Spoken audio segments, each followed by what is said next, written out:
Olá para você que está aqui com a gente no canal oficial da EPTV no YouTube e no Instagram. Em instantes, nós vamos transmitir à mesa, traduzir O Sertão, biografar o gênio, 70 anos de O Grande Sertão Veredas, diretamente aqui do palco Sulfurosa do Festival Literário Internacional de Poços de Caldas. Estes livros, então, são os destaques desta mesa, que conta com a participação da tradutora Alison Entrequim, que traduziu O Grande Sertão para o inglês, também com o biógrafo Leonêncio Nossa, que está lançando a biografia dele aqui no festival, com a mediação do professor pós-graduado em letras pela USP, Sérgio Monteiro, e co-curador aqui do festival desde 2019. A gente espera você para estar com a gente nesta transmissão.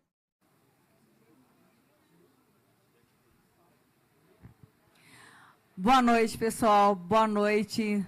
Quem está nos assistindo aí também pelo streaming, que estamos inaugurando hoje nesse projeto fantástico aqui no Festival Literário Internacional de Poços de Caldas, 21ª edição, diretamente daqui da Vila Literária, ao vivo. Estamos juntos para lançar esse livro, falar sobre a obra de Guimarães Rosa, mas mais que isso, agradecer muito pela participação, pela presença de vocês e, sobretudo, pela parceria incrível com a EPTV, nessa transmissão ao vivo, inaugurando o streaming @oficial EPTV. Uma alegria imensa poder estar aqui no Centro de Poços, falando daqui, do nosso palco, para todo o Brasil, diretamente desse canal, que certamente já vai nascer com um grande sucesso, inaugurado com muita sorte. Agradeço por todos vocês estarem aqui e vamos dar início a essa mesa que está estreando esse projeto fantástico.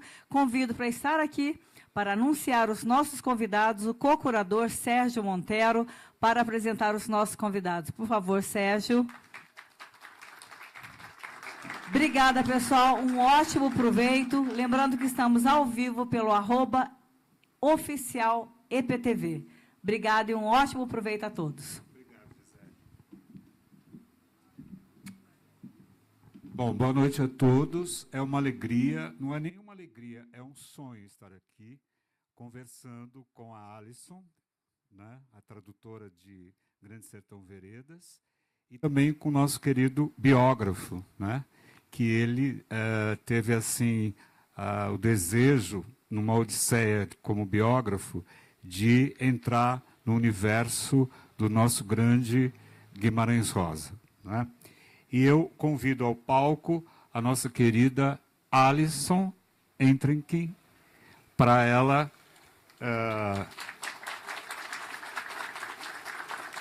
participar do nosso encontro. A Alison, ela é uma grande tradutora, pois ela já traduziu Clarice Lispector, traduziu Chico Buarque de Holanda e a nossa convidada desse ano, a Carla Madeira, né? Então, a Alison é, no mínimo, eclética no bom sentido, né? Porque eu imagino a dificuldade que ela teve de traduzir o nosso grande autor Guimarães Rosa, O Grande Sertão Veredas, né? Quem já leu já pode pensar sobre a dificuldade que a nossa querida Alison encontrou ao traduzir, né? Foram 12 anos de debruçada nessa tradução, né? Então, é um prazer enorme a gente tê-la aqui no Flipossos, na sua 21ª edição, né, trazendo a questão. Aí nós temos o biógrafo Leonêncio Nossa, né, cujo sobrenome provém da Itália, é isso? Né, que é o nosso grande biógrafo, né? Então, com vocês, né? Ele é jornalista e historiador, né? E ele tem um trabalho assim bastante movimentado. Ele já fez uma biografia sobre o Roberto Marinho, né? E agora ele se debruçou no percurso existencial vamos dizer assim, artístico do nosso querido João Guimarães Rosa. Tá? Então, agora eu vou fazer uma pergunta genérica. Eu já conversei com a Alisson anteriormente, combinamos que ele, então, começava, né, Alisson? Foi proposta da Alisson. Então, ela propôs assim. Então, vamos começar com o Leonêncio, né? Bom, Leonêncio, então a gente sabe muito bem que ler Guimarães Rosa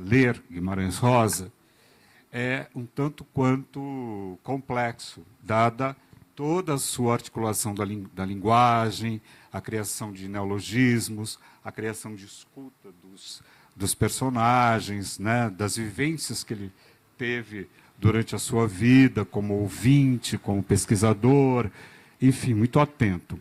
Então, eu gostaria de saber, assim, por que você, vamos dizer assim, escolheu, não é, o nosso grande Guimarães Rosa para traçar dados biográficos do Guimarães Rosa? Boa noite a todos. Boa noite, Sérgio. Boa noite, Alisson. Antes de mais nada, eu queria agradecer a Gisele por me trazer a Postos. O Flipostos hoje é uma das mais influentes, né, mais influentes espaços literários do país. E desde que eu recebi o convite para estar aqui em Postos, foram vários outros convites país afora que mostra a força desse festival. E tem uma razão, antes de responder a você, uma razão muito especial de eu estar aqui.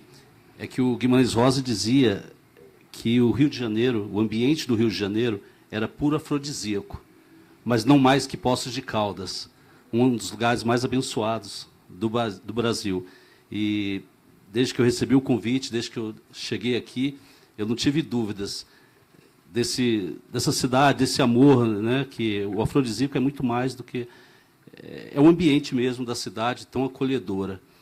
E respondendo à sua pergunta, eu acho que dos meus autores da época de infância ou adolescência, o Guimarães Rosa era o único que não me dava respostas assim para as coisas, sabe, para a vida. Eu sempre li os textos dele, eu não entendia era coisa nenhuma. E a única coisa certa vinha era a inquietação mesmo. Um dos textos, para mim, que mais me impactou foi A Terceira Margem. Então, quando eu li, Alisson, A Terceira Margem, eu falei, nossa, eu queria entender esse conto, né? Eu estou tentando entender até hoje. E ali eu passei a olhar mais, ler mais Guimarães Rosa. E quando teve os 50 anos do Grande Sertão, o pessoal falou, não tem biografia de Guimarães Rosa e tal. Aí eu falei, pô, vou fazer isso aí.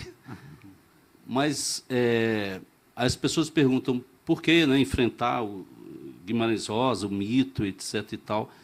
Na verdade, não foi um enfrentamento, porque eu sempre tive consciência que eu apenas iria fazer um perfil jornalístico do escritor. E todos nós jornalistas, né, temos essa obrigação de saber fazer um perfil. E saber fazer um perfil jornalístico não é necessariamente ter um conhecimento profundo, né? É um esboço. Eu estava falando para a Alisson que eu busquei, desde essa época, uns 20 anos, eu passei a ler Guimarães Rosa, as obras dele, buscando traços ali, vestígios do homem para fazer a biografia. Então, é essa consciência de que meu trabalho era apenas jornalístico, que eu não tenho, né, não sou um filósofo, crítico, literário e tal, me deu uma certa segurança, né, para continuar esse trabalho e ter muito prazer durante todo esse período aí de fazer essa biografia. Eu diria o seguinte, esse livro, a biografia, a edição está belíssima, super bem cuidada, tem epígrafes belíssimas, tem uma do Albert Camus, né? E a diagramação está bela, os títulos dos capítulos extraordinários, convida o leitor, incita o leitor a ler o próximo capítulo, né? E a gente tem que lembrar que esse ano nós temos uma tripla efeméride, né? Nós temos os 80 anos de Sagarana, que foi um livro publicado em 1946. Nós temos Corpo de Baile, né? Que foi publicado em 56, e o Grande Sertão Veredas, que foi publicado também no ano de 1956. Então, isso é muito importante. E nós podemos considerar também duas outras efemérides, que é a questão do tradutor, né? Que nós temos que comemorar, porque é um marco, né? E a tradução da Alison, como possibilidade da divulgação para o mundo, né? Se não me engano, essa tradução vai ser publicada, reverberada na Inglaterra, se eu tiver, Austrália, Canadá, Índia, Nova Zelândia, Estados Unidos, né? Então isso é um grande movimento, né? Um tradutor e uma tradutora e um biógrafo, né? Então isso é muito interessante. Agora, o que eu percebi como leitor é que esse texto ele é dicotômico. Ele soube muito bem dosar entre o doméstico e o aspecto da literatura, né, da crítica literária. E ele tem a humildade de dizer que não é crítico literário, não é filósofo, etc. Mas isso foi muito, ele foi muito feliz em dosar esses aspectos do percurso existencial do Guimarães Rosa. Então, eu queria perguntar para você como é que você lidou com essa complexidade do homem João Guimarães, não é? Um homem muito ecumênico, não é?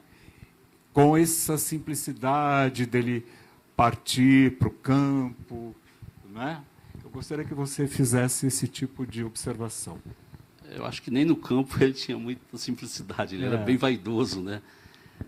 Eu acho que quando você começa um trabalho de biografia, Sérgio, você começa o início de uma relação, né? Uma relação que você busca ser uma relação próxima, sim, uma relação de intimidade, e vai ficar mais íntimo, e esse personagem, de certa forma, vai se materializar.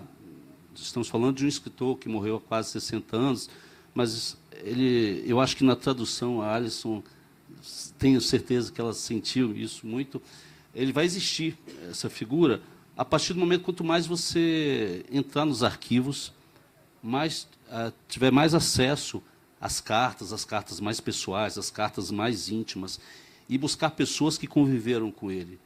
Então, a partir do momento que você faz esse levantamento, faz esse mergulho, essa relação vai ficando mais próxima. E aí fica também muito próxima, fica talvez mais viável buscar o homem, mas também o mito, porque também não dá para dissociar um homem do mito, né? Porque tem horas que é só mito. E o mito também conta o homem, assim como o homem também conta o mito. Então, são várias figuras.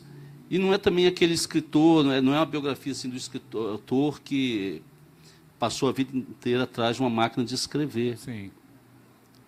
Tem um homem ali que veio para cá, veio para a região de Barbacena, né, e para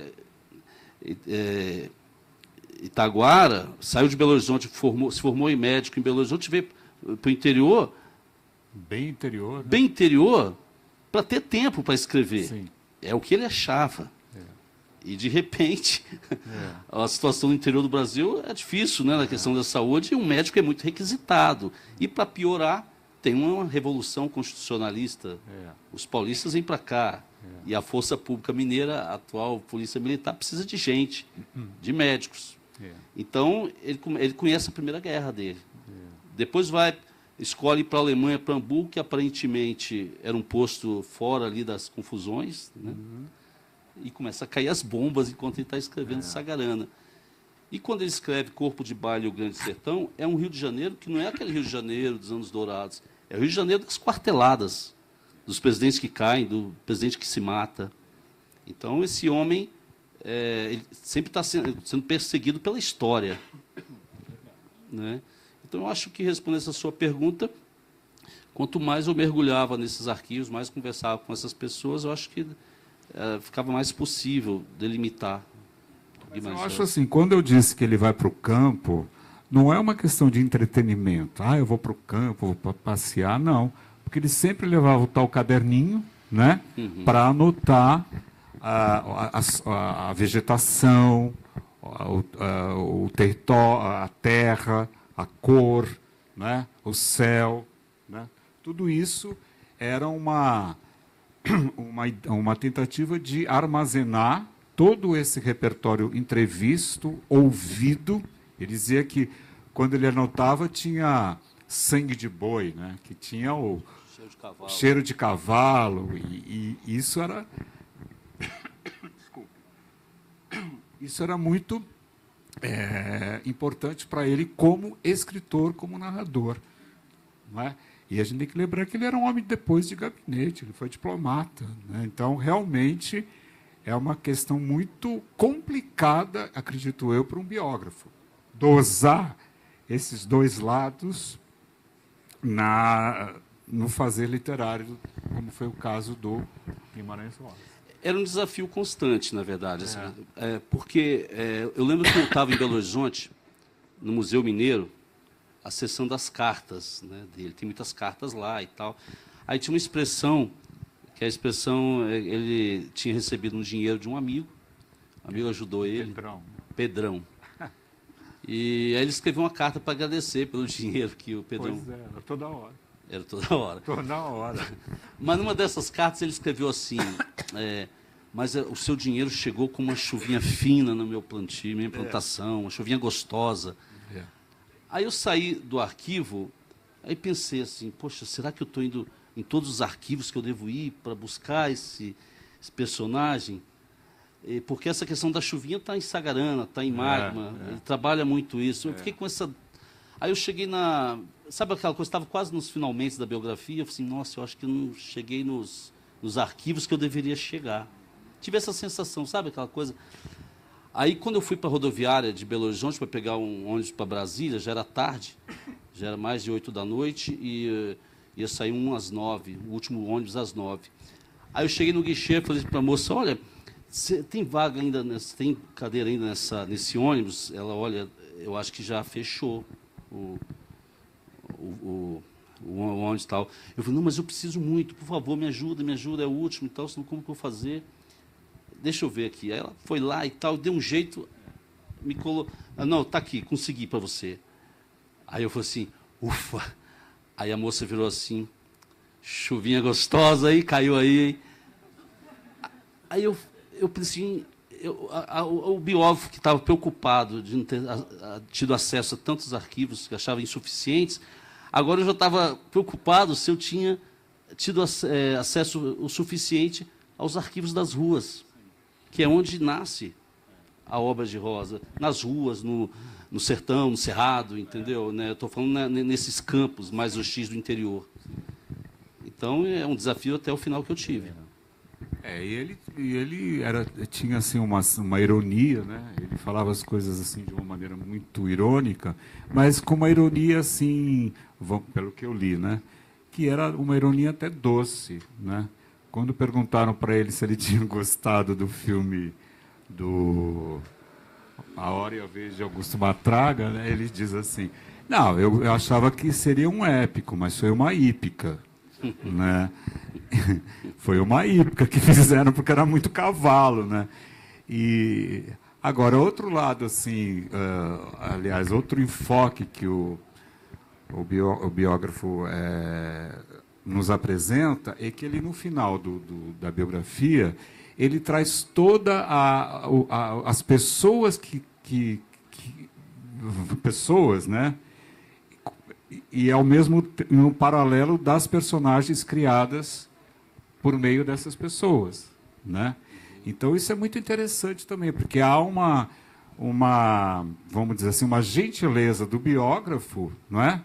Fornecer ao leitor, ao interessado, fazer uma comparação, não é? do empírico, não é? Do empírico, daquela personagem empírica, daquela pessoa, vamos dizer, empírica, com a personagem de ficção. Então, isso é muito interessante também. Se a pessoa quiser estudar, ler o Grande Sertão Veredas, ela vai poder encontrar vamos dizer assim, esse facilitador de perceber quem é quem na narrativa de Veredas, né? E o mais interessante também, isso eu vou depois, posso fazer uma pergunta para a Alisson. Grande Sertão, se não me engano,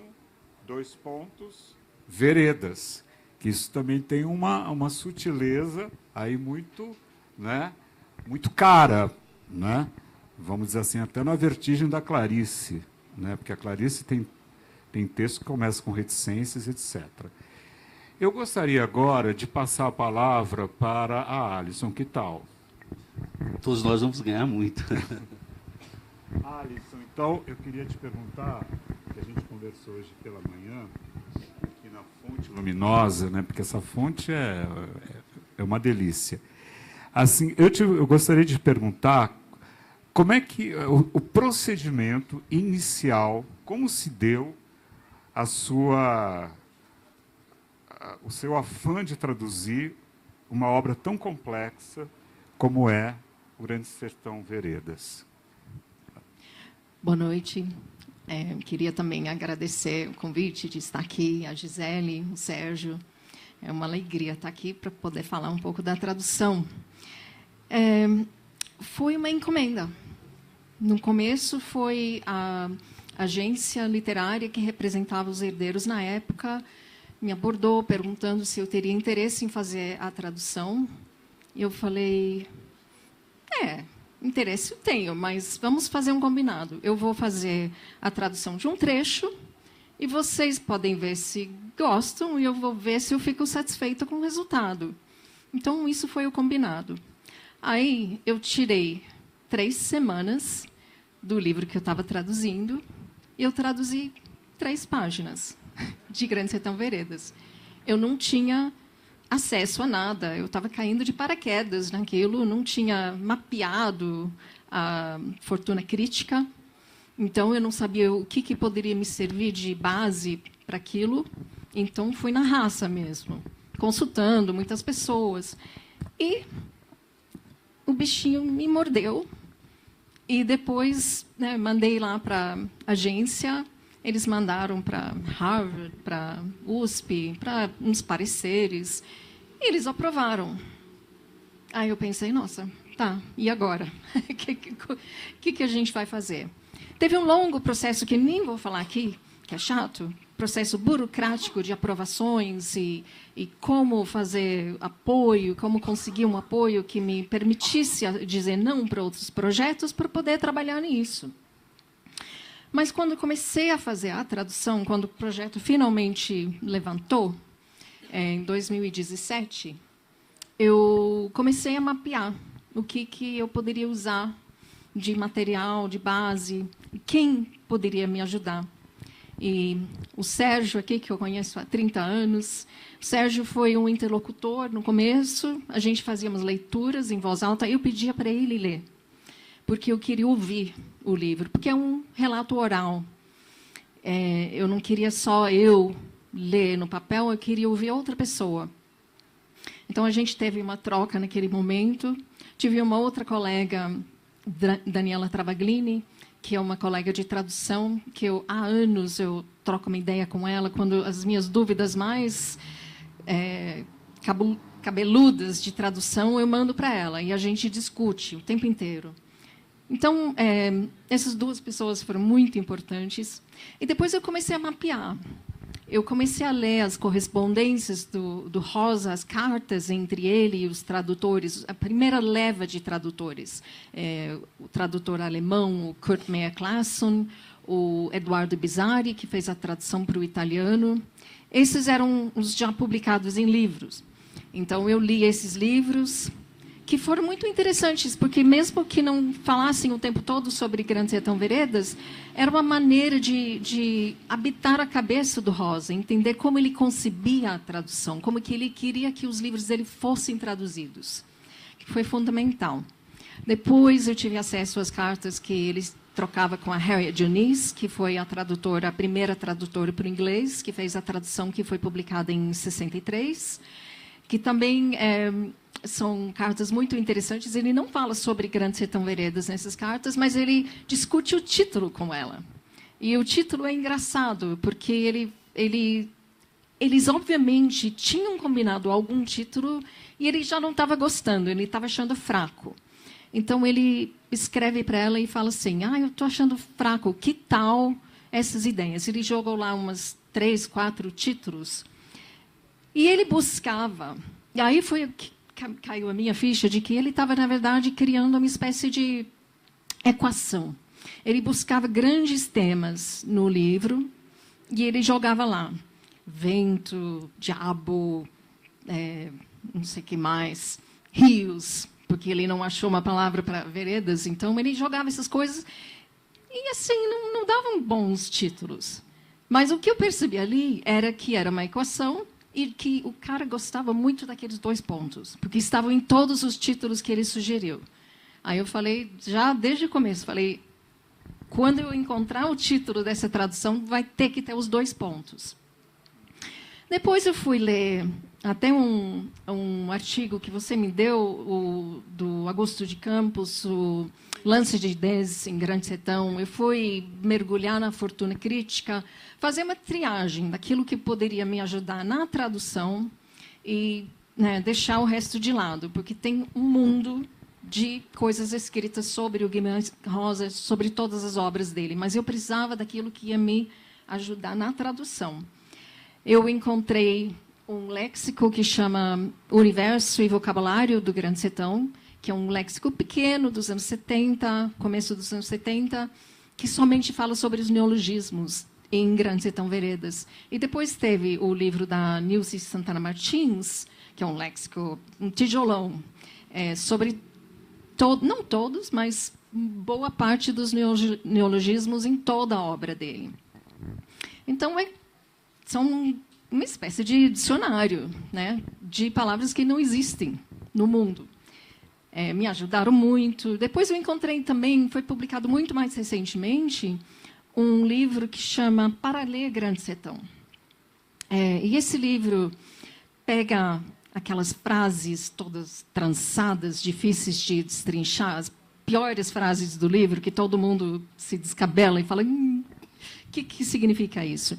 E o cara explica, numa linguagem comum.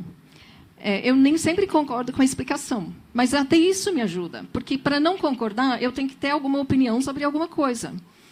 Então, é uma espécie de triangulação, buscar esses recursos que vão me guiar, vão me ajudar a rastrear o Rosa, para entender... O que ele estava fazendo, por que ele diz isso, por que ele criou essa palavra desse jeito. E aí, Alisson, a nossa conversa hoje, prazerosa pela manhã, você tocou na questão da transcriação, que eu acho que isso te ajudou muito também, aspas aí, te facilitou para a tradução. Eu gostaria que você falasse um pouquinho sobre esse conceito, de transcriação. Sim. Transcriação é tradução e criação. É uma espécie de recriação, é uma tradução criativa. O termo foi cunhado pelo Haroldo de Campos. E para uma tradução de um livro, de um texto que não sai da norma culta, não é uma coisa que a gente faz. Mas quando você trabalha com um texto que quebra todas as regras, a gente também se encontra num lugar a terra de ninguém, não tem mais regras aqui. Então, assim, quando eu traduzo, assim, é uma palavra que existe em português, existe em inglês, é uma tradução direta e reta. Mas o que você faz quando alguém criou uma palavra que não existe? Como que eu dou conta disso na tradução? Então, a transcriação é uma ideia de que você vai lança a mão da sua criatividade para recriar aquilo. E, no meu caso, foi engraçado, porque as pessoas pensam que a parte de neologismos é a parte mais difícil da tradução do Rosa. É a parte mais gostosa, mas não é, é muito difícil, mas não é a mais difícil. A mais difícil é a sintaxe. Aquela sintaxe oral dele, toda trançada, aquelas frases que você lê e você fala, nossa, parece que ele está dizendo A, B e C. E aí? O que eu faço com isso? Aí eu até bolei uma fórmula para isso, que é decifrar, para depois traduzir, para depois recifrar. Deixar aquilo cifrado em inglês do jeito que está cifrado em português. Então, eu pegava aquelas frases trançadas, pareciam que estavam dizendo 3 coisas, e eu falava, tá, eu vou fazer uma tradução das 3 coisas. E, a partir dessas 3 coisas, eu vou tentar retrançar. E aquilo deu tão certo, né? E falando em voz alta, e lembrando que é um texto oral, se você pegar uma transcrição da oralidade de qualquer conversa nossa, em qualquer momento, vai ser, né, vai ter coisas que não vão se resolver. Então, aquilo deu muito certo. Eu comecei a usar isso para recriar os neologismos também. Então, por exemplo, uma palavra valise, que tem pelo menos mãe e pai, às vezes tem um outro DNA lá também. Eu pegava a palavra valise e eu falava, tá, isso vem dessa palavra e daquela palavra. Aí eu traduzia essa e aquela. Aí depois, às vezes, eu traduzia uns sinônimos. Aí depois eu começava a cortar e juntar pedaços de palavras. Frankenstein. E quando não dá liga, não dá liga. Você percebe na hora, aquilo não vai funcionar, não tem graça, não tem asas. Mas quando dá certo, dá muito certo. Parece que a palavra já nasceu com passaporte, identidade, assim, já existe, já está no dicionário. Então, tudo isso fez parte desse processo de transcriação. Eu acho que quando a Alison fala desse, vamos dizer assim, entroncamento sintático, né, da sintaxe, tem a ver muito com o horizonte do barroco, né? Porque o Guimarães Rosa, se você for analisar, ele é um neobarroco. Por isso que causa tanta dificuldade de ler os entroncamentos, né? Os oxímoros que ele coloca ali, né? E essa questão da palavra valise, que é a junção de 2 vocábulos, né? Que é uma medida recorrente à obra do Guimarães, ela mergulhou nessa, vamos dizer assim, Alison, dificuldade, né? É como você disse, muito mais, muito mais, se é que eu entendi a sua explanação, é muito mais complicado observar essa sintaxe truncada do que propriamente uma palavra valise, né? Se eu entendi o que você colocou, né? É isso. Eu estou falando com uma tradutora, né? Então, eu acho que isso é fenomenal, né? E eu acho que a Alison teve até um lugar comum, que eu vou falar agora, mas eu acho que a Alison teve assim, uma percepção muito clara das funções da linguagem, né? Porque, como ela disse, se é um texto referencial, é muito mais simples. Mas a questão que eu acho que a operação tradutória da Alison se deu muito com a função poética. Com a função 100%. poética de Jacobson. Não é, Alison? Então, eu acho que isso foi realmente um horizonte muito, vamos dizer assim, atento, complicado, a musicalidade, né? Então, isso é muito, muito importante a gente considerar a tradutora, né, a Alison, como percebendo todas essas nuances do vocabulário. E eu queria que agora você dissesse assim, aquela questão do nonada, né, que ela pesquisou no IEB, né? Não foi no IEB, foi na... Eu fui na casa da família, dos netos. É que ela teve contato com a família também, e aí ela Você pode falar um pouquinho sobre isso? Sim, mas eu não vou falar a tradução de Nonada, Não só fala. quando sair o livro. Não pode, não pode. Mas uma coisa que eu achei curiosa é que eu vi o primeiro manuscrito datilografado. E depois ele foi lá e rabiscou e mudou muita coisa.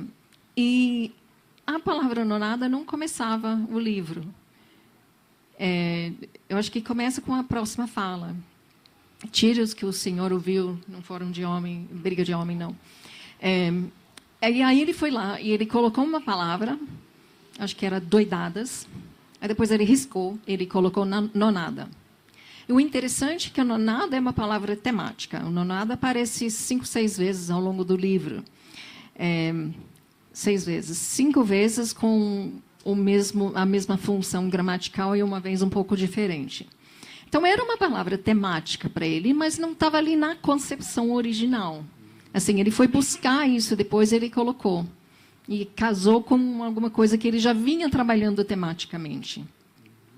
Então, esse trabalho de olhar os manuscritos foi muito interessante também. É quase como se eu estivesse fazendo uma escavação arqueológica linguística, porque você via as camadas de linguagem.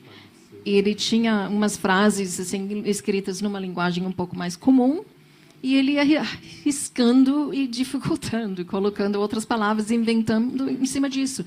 Então, aquilo não estava assim, estava chegando na versão final do livro, mas não estava ali, ele ainda estava no momento de criação. E é muito rico ver até frases que são super discutidas pelas pessoas, se vê claramente o que era a intenção original e depois como ele deixou isso mais obscuro.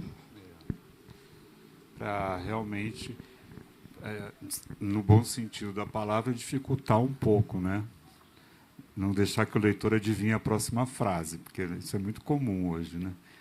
O leitor lê a próxima, já adivinha mais ou menos o que vai acontecer. Essa é a história do palimpsesto, né? Que vai ser vendo as camadas e aí você vai vendo, né, a intenção, no caso do Guimarães, em, vamos dizer assim, dificultar para que então o leitor realmente tenha essa dificuldade para crescimento como leitor, como percepção de existência, etc. Né? Então, eu acho que isso é muito... Eu acho que ele evitava o lugar comum.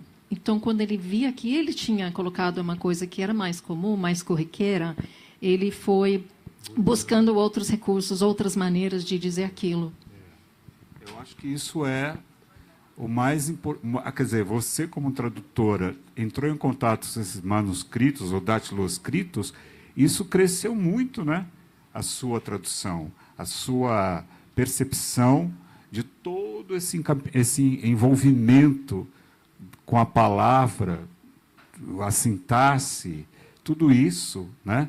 Eu presumo que você tenha ficado muito feliz de ter contato com essas arqueologias, vamos dizer assim, textuais, né? Isso é muito relevante. Agora eu vou falar um pouquinho com o nosso querido biógrafo, né? Eu fiquei muito contente porque eu descobri uma faceta do Guimarães que eu não conhecia, né? Ele inventou, no bom sentido da palavra, né, da invenção, né, 4 possíveis heterônimos, né? Eu queria que você dissesse um pouquinho sobre essa questão. Como é que você, ao descobrir esses 4 heterônimos, como foi a sua reação? É porque, numa entrevista por Gunther Lorenz, né, nos anos 60, ele foi uma das pessoas, jornalistas, que mais conversaram com ele. Ele, no meio da entrevista, ele diz assim: eu não gosto de biografia, eu acho que biografia não me cabe e tal, mas porque a minha biografia está dentro da minha obra. Eu achei que aquilo ali era uma chave para entender o homem. Ele deixou essa pista. E aí, como biógrafo, eu deixei de ler Guimarães Rosa como aquele leitor ali, né, pela obra dele e tal, eu passei a ler todos os livros dele na ótica de quem está buscando vestígios do homem. Então, eu começava a olhar os personagens, especialmente os narradores, para saber se aquele narrador tinha a ver com a história dele. Mas eu tinha que também ver se tinha a ver com a história dele naquele momento que ele escreveu aquele texto. Então, tem tudo isso, porque às vezes a gente... Né, ele mesmo fala, né, o bonito do mundo é que as pessoas sempre estão mudando. E eu sei que nessa semana, quando o Milton Ratum assumiu a cadeira na academia, ele disse uma frase do Rosa. Ele falou que o Graciliano e o Drummond eram grandes referências e tal, mas ele, do início ao fim, ele só cita Rosa no discurso dele. E ele falou uma frase muito bonita do Rosa: só nos conheceremos com muita confusão. Né? Só vamos conseguir nos conhecer com muita confusão. Então, era muita confusão a vida do Rosa e a obra do Rosa para tentar entendê-lo. E aí eu sugiro essas figuras ali, esses personagens que eram ele. E tinha um personagem que foi interessante, que quando ele fez crônicas, artigos para o Globo, ele falava de um homem que ficava na janela de um apartamento vendo o mar com um cachorro. Né? Era ele ali no apartamento no Arpoador, que, aliás, a grande obra dele é feita no Rio de Janeiro, né? De frente para uma praia chamada Praia do Diabo. Isso é uma coisa engraçada também. Então, eu passei a olhar todos esses personagens, os narradores, com a ótica de que, poxa, será que isso aqui é Guimarães Rosa? Isso aqui tem a ver com o pai, com a mãe, com o avô? Era esse olhar treinado para biografia. Agora, esses heterônimos, por exemplo, são quatro poemas, não é? Claro que não é a complexidade do Pessoa, óbvio, né? Ele não era, talvez, o desejo dele, né? Mas você vê que nuances também ali, né? Os 4 poemas são diferentes, sob o ponto de vista, vamos dizer assim, da ontologia desses poemas, né? Eles não são iguais no ponto de vista, assim, né? Agora, no livro, você tem um momento que eu achei muito pertinente, a sua citação, quando o Rosa ele diz o seguinte: temos que nos preocupar imensamente com a forma. A forma, ela é muito importante na construção de um texto, de uma narrativa. Não é? O conteúdo é importante, mas como você vai tratar esse conteúdo é a forma que vai te permitir. Então, essa sua escolha de colocar esse... Foi uma declaração, talvez uma entrevista do Rosa com relação à forma. E essa forma, eu posso dizer que foi a forma que fez com que a Alisson tivesse, né, a dificuldade, o mergulho, não é? Porque foi essa forma que possibilitou, vamos dizer assim, o quê? A curiosidade como tradutora do Guimarães Rosa, né? Então, acho que isso é muito pertinente na questão do autor, né? Do deslumbre do autor com relação ao contar, né? Então, isso é muito relevante sob o ponto de vista da biografia. Porque, na verdade, assim, eu tenho muita dificuldade de ler biografia. Ou ela tende para a fofoca, não é? Para a questão assim de trazer aspectos muito corriqueiros, né? E essa biografia, muito pelo contrário, ela reverbera, né, uma paisagem muito mais para o fazer literário. Não polarizada, não é um viés polarizado para esse tipo de paisagem, mas tem esse aspecto muito relevante, no meu ponto de vista como leitor, né? Então, eu acho que a alegria, né, que eu encontro aqui, o prazer, o sonho, né, É uma odisseia da tradutora e uma odisseia do biógrafo, não é? Eu acho que a gente pode agora, se vocês quiserem falar mais alguma coisa... Eu só queria acrescentar uma coisa sobre forma. A gente fala em tradução, a gente traduz o que, os fatos, o que aconteceu na narrativa, e também o como a história é contada. E o grande desafio com Rosa é traduzir o como, recriar o como, porque é realmente uma recriação. Não é uma tradução muito padrão, assim, muito direto e reto. É uma recriação. É quebrar o vaso, pegar todos os caquinhos e juntar de novo, usando outras ferramentas, que são as outras palavras de outra língua. Eu acho que esse como, ou esse símile, ele não aparece, né, Alisson? Assim, ele já vai, não é assim? Ele não fica no símile, como... Não, a coisa se pronuncia de uma maneira direta, poética, não é? Então não tem essa facilidade, olha, a árvore é como uma galinha. Não tem isso, né? Não tem esse símile, que é muito fácil até, sob o ponto de vista de um texto mais, né? Agora, é isso, né?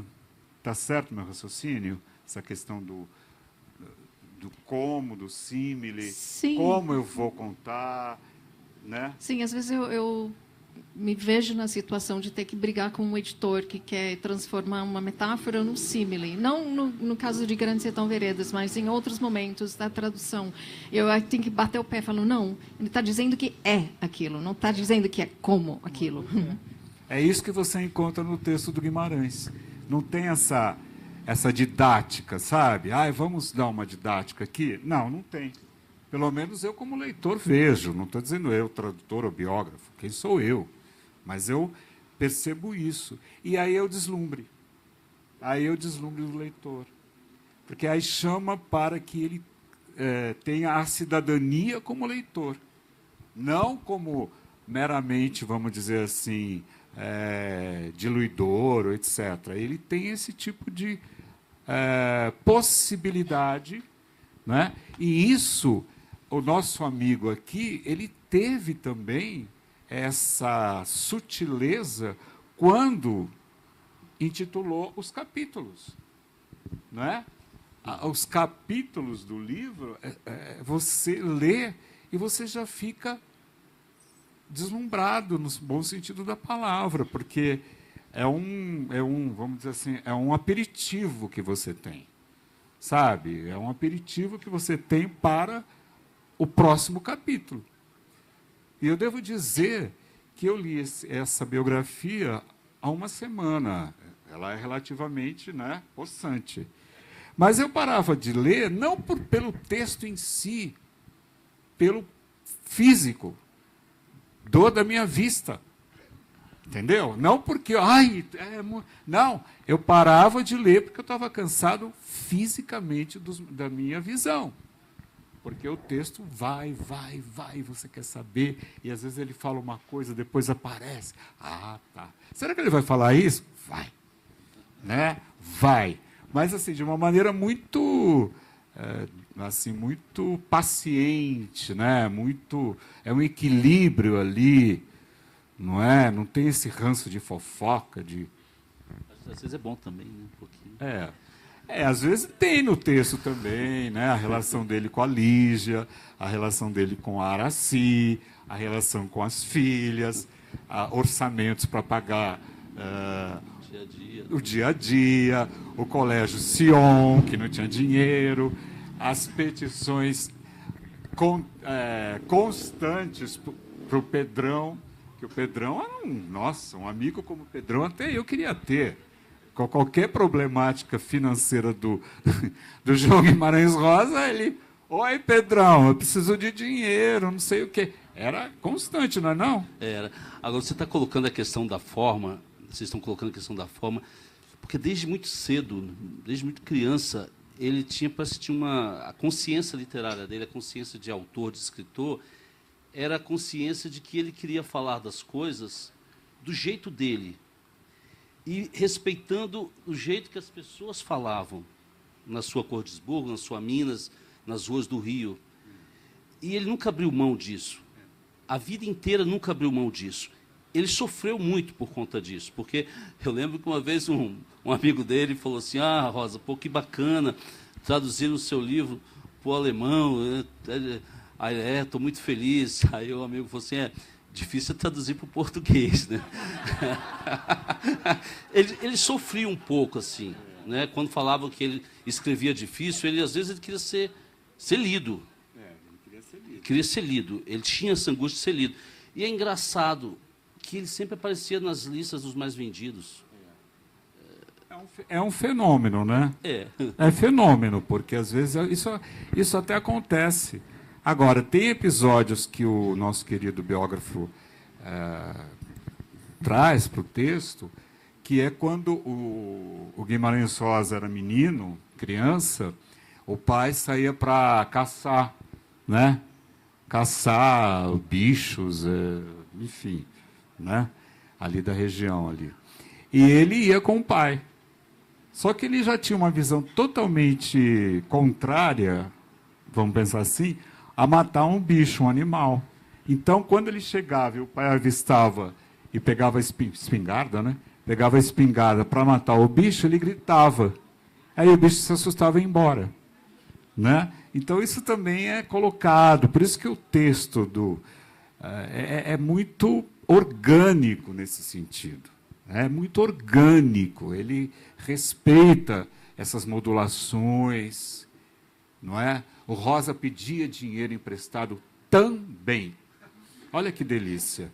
Ele tinha problemas também financeiros, porque quando ele separa da Lígia, que foi a mãe da Vilma, né, e da Agnes, ele vai completo, fica meio, né?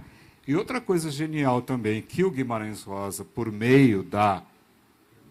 Eu estou fazendo uma prova oral, tá? Para dizer que eu li o livro, tá, professor? Passou já. Tá bom? Tá bom? Estou fazendo uma prova aqui. Mas aí, quando ele separa da Vilma, separa da Lígia, né? Existe todo um impacto dessa separação, né? O financeiro.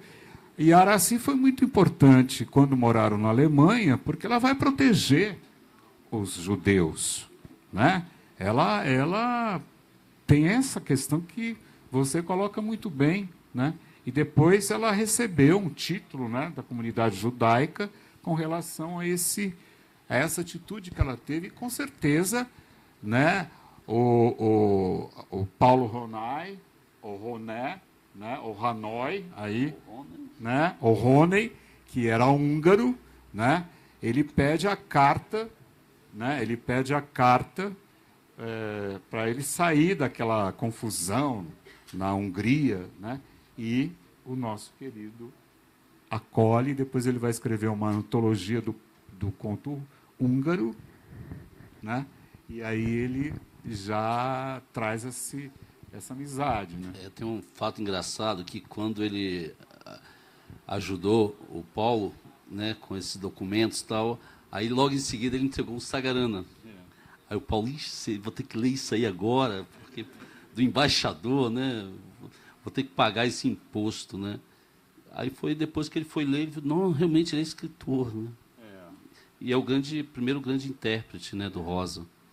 E vocês sabem que o Sagarana ele ganhou em segundo lugar, porque assim, o Guimarães ele era vaidoso também, né? Não. Bastante. Ele era vaidoso, porque ele nunca se conformou que ganhou em segundo lugar. Não. E depois ele também, como na carreira diplomática, se não me engano, né, professor? Se não me engano, ele também não ficou muito feliz, porque ele ganhou em segundo lugar no exame do Itamaraty. Então, ele não era assim, né? Uma pessoa...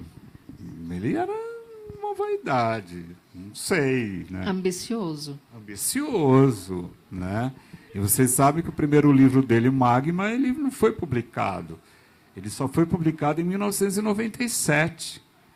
Ele ganhou o prêmio em 1937. Quantos anos depois foi publicado? Isso está no livro, né? Alisson, e aí me conta uma coisa, conta para a gente aqui, nessa conversa, que eu já vou passar a palavra para vocês. Hoje, você pensaria em traduzir Grande Sertão Veredas?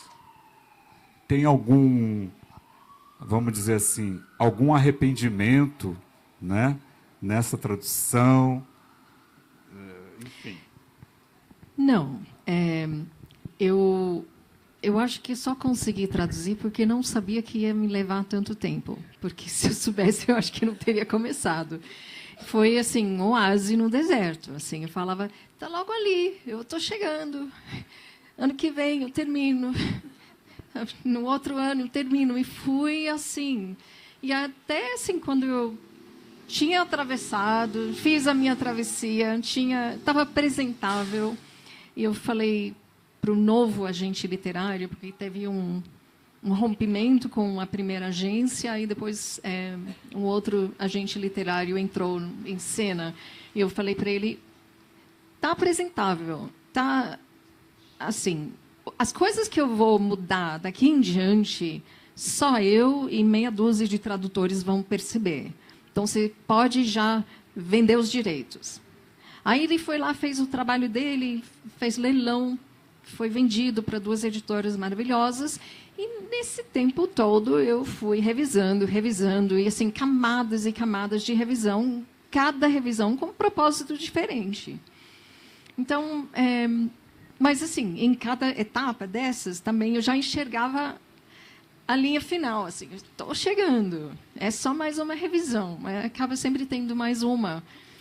Uma das últimas que eu fiz foi uma revisão em voz alta, porque é um relato oral, então eu queria ouvir o Riobaldo com todas as maluquices que eu coloquei na linguagem dele em inglês, eu queria ouvir para ver se aquilo, para mim, funcionava também. Então, passei 2 meses lendo em voz alta. Eu acho que a gente só tem que agradecer, né, esse empenho da Alisson como tradutora, de uma complexidade tamanha. E digo também o seguinte, quando a Alisson traduziu a Clarice, né, Perto do Coração Selvagem, ela também foi foi interessante essa tradução, porque a Clarice não gostou de uma tradução francesa. Né? Ela não gostou, ela acha que a tradutora francesa facilitou a complexidade da narrativa que ela encontrou, que essa tradutora encontrou. Isso está numa das cartas, que eu vou falar amanhã com o Pedro, né? Que a gente vai ter um encontro amanhã. Né? Então, eu acho assim, fala, Alisson, sobre essa questão também. Não, a Clarice, a gente tem que sair do caminho, deixar ela ser ela. A primeira leva de tradutores tentavam corrigir as coisas que causavam estranhamento. Achavam que eles, por não serem nativos do idioma, eles não enxergavam o quanto que ela desvia do lugar comum no português. Então, eles traduziam de uma forma mais dentro da norma culta nas suas línguas. Então, eu acho que isso também foi um belo exercício da Alisson, né? Traduzir a Clarice, porque a Clarice é complexa, né? A sintaxe da Clarice é complexa. Os narradores são complexos. Não é muito fácil, né? O último livro dela publicado, A Hora da Estrela, não é só a denúncia da Macabeia. O que tem ali de metaficção, né? E devemos lembrar também que a Clarice sofreu muito. Ela foi uma menina pobre, muito pobre, filha de imigrantes. O pai era caixeiro viajante. Quer dizer, foi muito complicada a vida da Clarice. Ela veio da Ucrânia, menina, criança e tal. Agora, e você? Com relação assim, a partir desse encontro, vou fazer vou escrever uma uma biografia do Guimarães Rosa. Você faria? Então, ainda bem que eu não tinha consciência que ia levar tanto tempo, né? Eu estou dando duas respostas. 20 anos, né? 20 anos. Eu sempre... uma vez eu fiz, logo no início da profissão, uma viagem para a Amazônia. Era 105 dias pela região e tal. E quando eu comecei, eu não sabia que a gente tinha que andar a pé mesmo, pela mata e tal. Mas só que você está no meio da floresta, não tem como voltar. Você tem que seguir. Como você desconhece o caminho da frente, é o que Alisson colocou. Você vai. Então, só a memória que transforma também, às vezes, aquilo em drama. Agora, é inegável também que, claro, difícil, foi muito difícil, muito tempo, muita dedicação a uma figura, né? Mas teve momentos que fazer esse trabalho foi muito importante para mim, como pessoa, como jornalista. A pandemia, por exemplo. A gente estava ali em Brasília, enfrentando um governo complicadíssimo e um momento de pandemia no mundo, de isolamento. E, de repente, eu tinha um Guimarães Rosa, né, para conversar, para trocar ideias. Um companheiro, né, dos mais sofisticados. Então, ali eu podia conversar sobre tudo. Né? É tipo assim, né, o ônibus parou na estrada, você não tem como... Você tem que passar a noite ali, o dia ali, e você tem que conversar com o colega ali que está ao lado. Né? E foi assim. Eu acho que ele teve que me aturar mais do que ele, entendeu? Mas é legal também que na biografia tem aspectos musicais muito interessantes. Que hoje, com essa facilidade do YouTube, essa coisa, né, eu fui ouvir uma música que eu não conhecia e que eu chorei. Aquela música da Cascatinha e Ana, que ele ouvia, da formiguinha, né? Não é isso? É isso. Aí eu peguei e ouvi, eu fiquei assim... Que coisa linda! O Guimarães também ouvia na rádio da época essas músicas, porque a Cascatinha e Ana era uma coisa, né? Então você vê que a biografia não polariza para aquele conhecedor da língua alemã, italiana, inglês, iorubá, nada.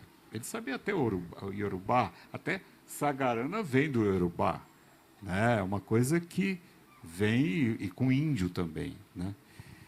Bom, eu acho que a gente pode inclusive passar, não sei quanto tempo a gente tem, mas eu gostaria de agora nós, né? Presumo, de ouvir perguntas, um diálogo, né? Que eu acho que já tá. Então você... Boa noite, Alisson, Leonêncio. Leonêncio, foi um prazer ter te visto ontem ali no estande da Livruz, conversar um pouquinho com você. Mas eu quero fazer uma pergunta para Alisson. Eu sou professora de português e inglês, sou tradutora também. E conforme você foi falando sobre a tradução da obra do Guimarães, assim como todas as outras que você já fez, me fez lembrar muito de uma escritora brasileira chamada Amara Moira. E ela fez um trabalho falando sobre a tradução de Ulisses. E aí eu gostaria de perguntar duas coisas para você, na verdade. Se em algum momento, ao traduzir essa obra do Guimarães, você ficou com medo dessa perda de sentido, do sentimento que vem junto com a palavra, porque você fala dessa transcriação, que eu achei belíssimo esse conceito, eu nunca tinha ouvido falar, achei belíssimo. E a outra pergunta é, você tem alguma dica para tradutores jovens que estão começando no mercado de trabalho também? Obrigada, viu? Ótimas perguntas. Eu vi você, né, durante a nossa fala, você fazendo assim o tempo todo. Eu acho que quando a palavra vem, né, imbuída de sentidos e sentimentos, é porque ela já existe. Quando você cria uma palavra nova, as possibilidades são potencializadas. Então, eu busco todas essas potencialidades na tradução, nessa quebra e reconstrução. Para tradutores iniciantes, eu sei que o mercado é muito difícil. Tem que ter muita raça e ousadia. Pega alguém que não foi traduzido, alguém que está saindo do forno, e vai, traduz e apresenta para uma editora. Vai direto, não espera o trabalho vir cair no colo, porque não vem assim. Vai atrás.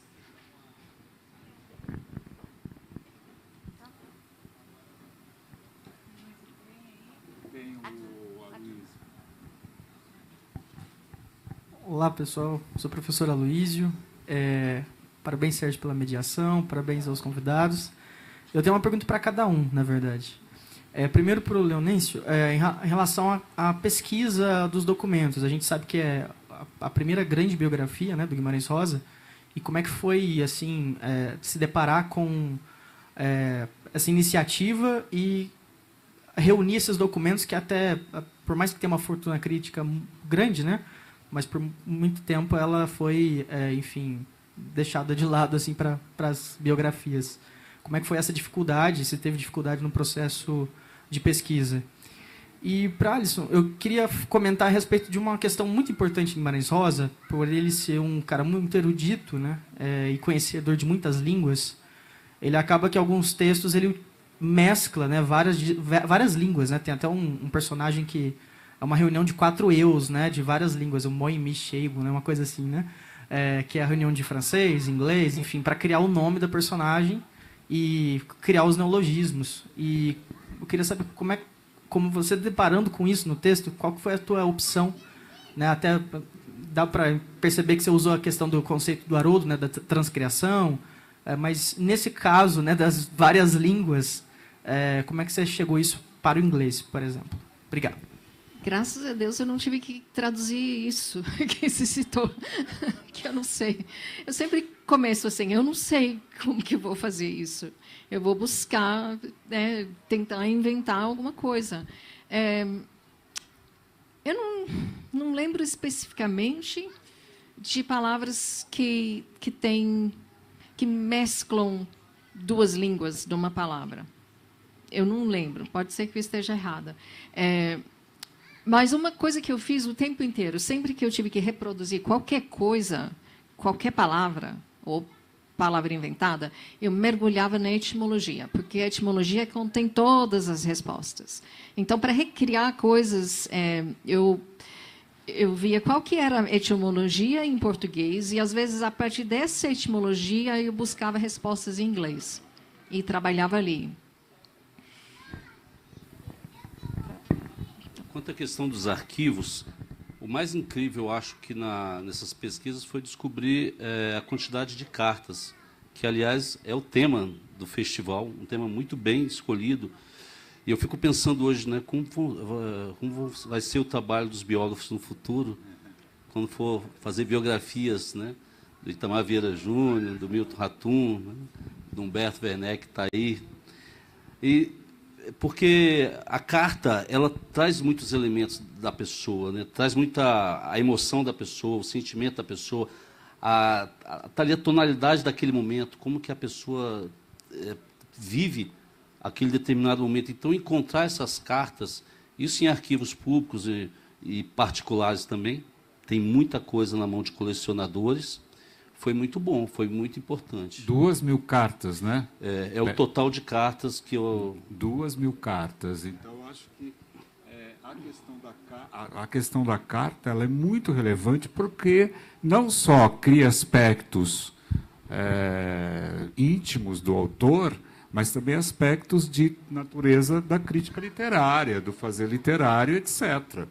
Eu acho que quem não gosta muito da Clarice deveria ler um pouquinho as cartas da Clarice, porque isso é fundamental. Não fica lendo críticas sobre a Clarice, desse ou daquele. Leia um pouquinho as cartas da Clarice também, como você se debruçou nas 2.000 cartas, não é? Então, eu acho que eu estou muito satisfeito, estou muito honrado. Para mim é um sonho estar aqui com vocês, né? A plateia super atenta, né? Os olhinhos aí. Gostaria de saber se tem mais alguém que queira fazer uma pergunta.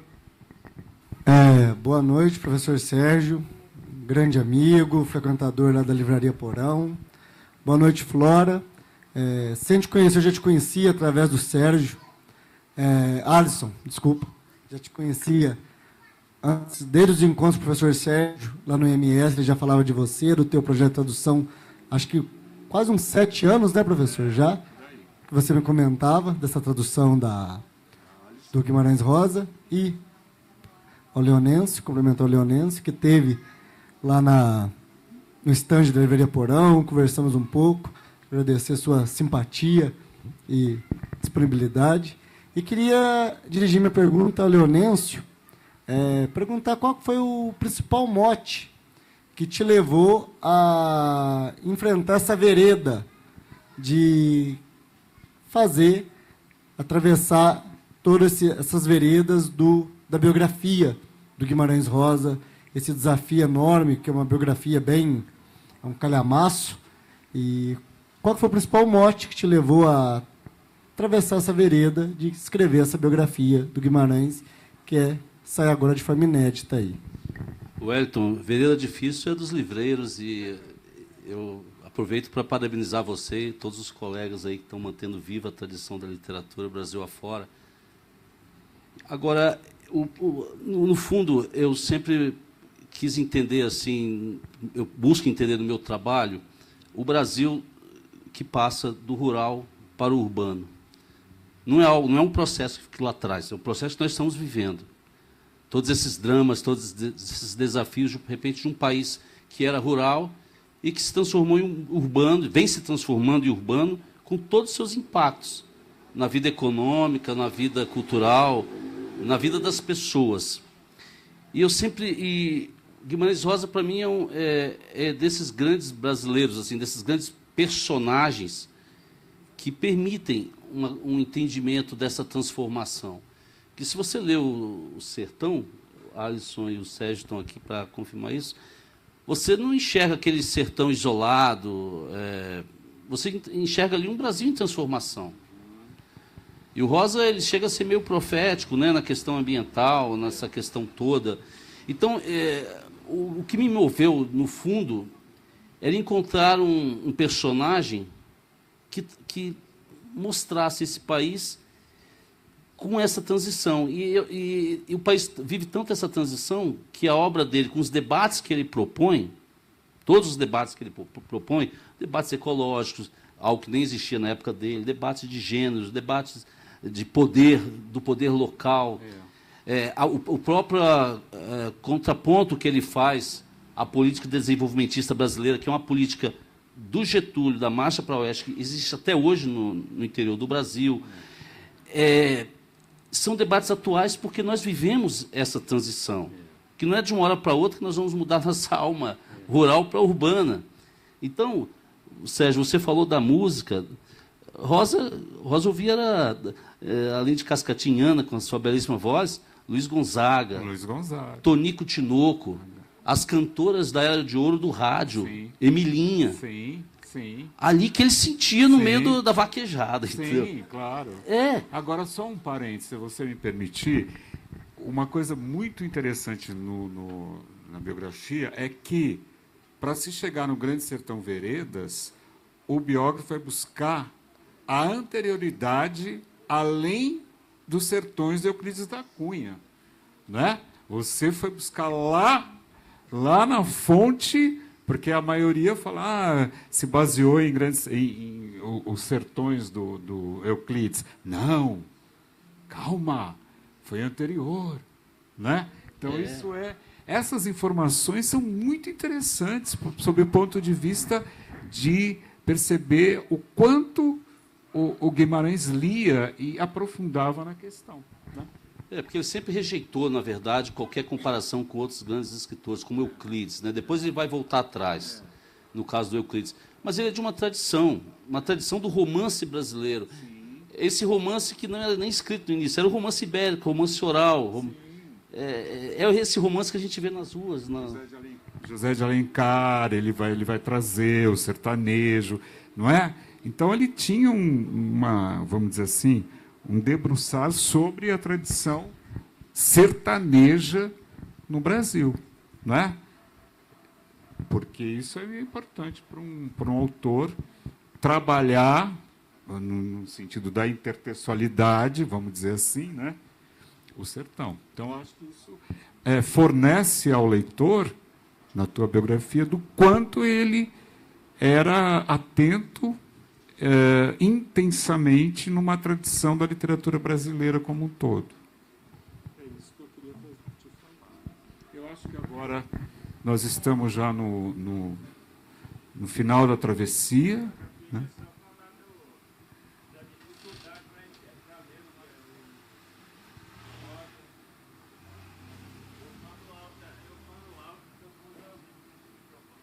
É professor de inglês. É que depois as... Fala que depois eu pergunto. Quando eu li o Ah. Sertão, Ah. então, trabalho da faculdade, do nobre professor Nicola. Aí eu fui ler e não conseguia ler. Eu lia, relia, voltava. Eu queria reler de novo, mas eu não vou dar conta. Aí eu fiz o trabalho, perguntei para os colegas do trabalho do curso de beleza, da quarta série de letras, em 83, entreguei e fiz como se tivesse lido. E fui, gastei 10 anos para ler o Grande Sertão. Em 93 que eu terminei, e aí eu contei para Nicola Romano. Eu quero contar para você, eu não consegui ler o livro do Grande Sertão rapidamente, era muito rápido, não dava. Eu queria desfrutar, mastigar o livro, porque eu tinha o prazer de ler aquela Mas aí, Carlos, você sai vitorioso da leitura, não é?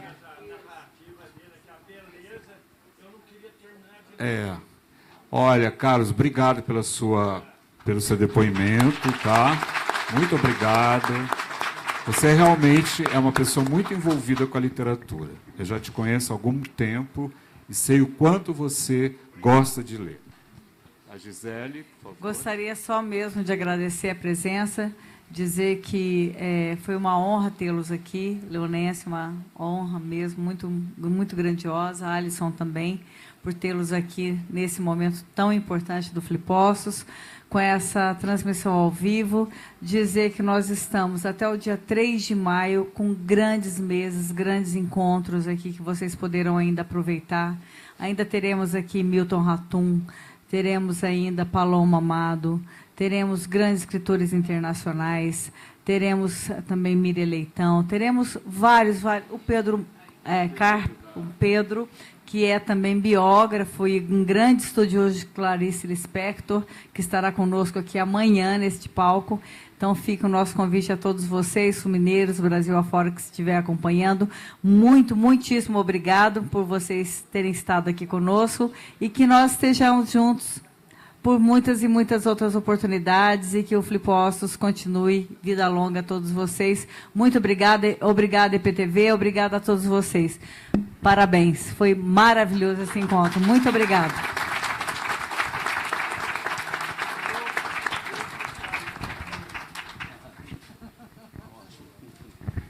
Pessoal, agora a gente está...